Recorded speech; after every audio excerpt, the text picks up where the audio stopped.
ছাত্ৰসকল, আজি আমি অসমীয়া ব্যাকৰণৰ এটি বিষয় সমাসৰ বিষয়ে কিছু কথা শিকিম।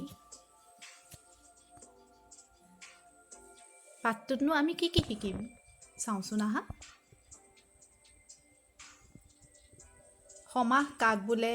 ব্যাস বাক্য, সমস্ত পদ, ব্যস্ত পদ সমাসৰ প্ৰকাৰ। এতিয়া আহাচোন আমি জানো সমাস কাক বোলে।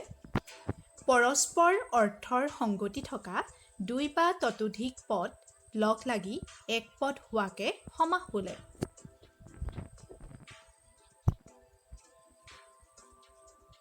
এতিয়া এটা উদাহৰণ লওঁ। বিনা আছে পানীত যাৰ, বিনা পানী। আহাচোন এতিয়া বাক্যটো বিশ্লেষণ কৰি চাওঁ। যিটো বাক্যৰ সমাস হৈছে সেই বাক্যটোক ব্যাস বাক্য বুলি কোৱা হয়। গতিকে বিনা আছে পানীত যাৰ বাক্যটো হৈছে এটা ব্যাস বাক্য। সমাস হৈ যিটো পদ সম্পন্ন হয় সেই পদটোক সমস্ত পদ বোলে। গতিকে বাক্যটোত বিনা পানী হৈছে সমস্ত পদ।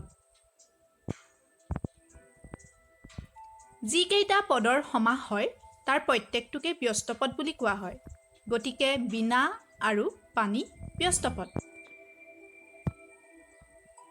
এতিয়া আহাচোন সমাসৰ প্ৰকাৰকেইটাৰ বিষয়ে আমি কিছু জানো।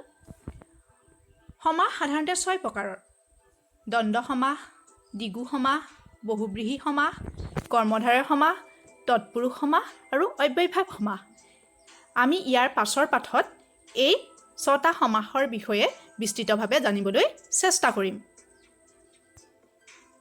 ধন্যবাদ।